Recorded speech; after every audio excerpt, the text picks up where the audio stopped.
Hello, my name is Eric Hanscom. I'm a patent attorney, and I've been practicing patent law for over a decade now, and during that time I've seen a lot of inventors, and I've talked to a lot of inventors and dealt with a lot of inventors and their inventions. Most inventors come into our office with enough money to pay for a well-prepared patent application, but from time to time I run into people who truly don't have enough money to pay for a patent attorney to prepare a patent application for them. So I'm making a couple of videos that will hopefully give the first-time inventor who truly does not have enough money to pay for a patent attorney to prepare the invention for them enough information so they can at least give it a try themselves.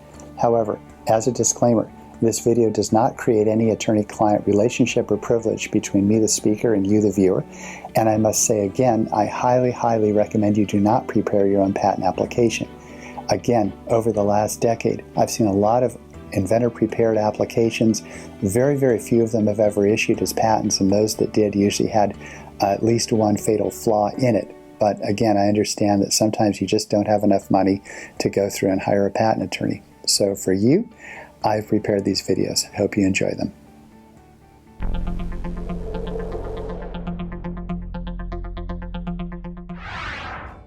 What needs to go into a provisional patent application? Well, first you have to understand what a provisional is.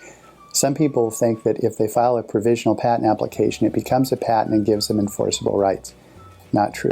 What provisionals do is they really buy you a year of grace period. So once you file that provisional application, most inventors generally go out, do some R&D, try to perfect the invention, maybe bring in investment money, go to a couple of trade shows, see if they can license out their invention. And basically they use that year as a trial period to see whether the invention is worth putting more money into it. So what does a provisional need to have? Well, provisional needs to describe your invention very well. It also needs some drawings that will illustrate your invention if your invention is one where the words alone cannot suffice to describe it. So for example, if, and I didn't invent this, but this is my drone, if I happened to have invented this a few years ago, I would have described it as an aerial vehicle capable of flight using one or more propellers. It's got with a camera that can take pictures or something else capable of taking pictures, and software that's capable of controlling the whole thing so it doesn't go flying away.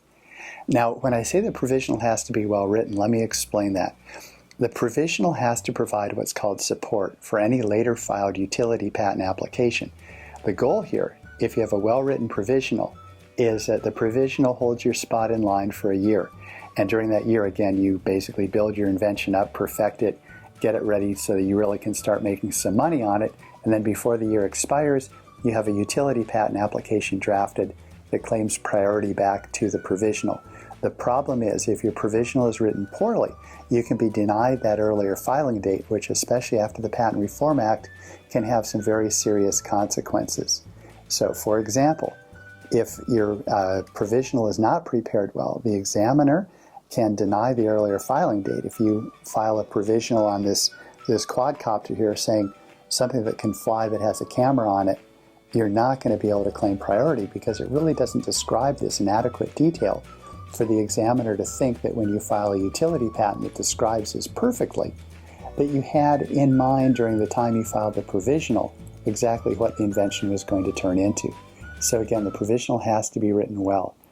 The second problem that I notice with a lot of inventors who try to draft their own provisionals is that they wait until after a public disclosure to draft the provisional. Now realize that a public disclosure, such as taking this thing to a trade show and showing it off, or having a magazine article written about it, or putting it for sale up on eBay, that is a public disclosure, and that can actually count against you even if you're the inventor of this.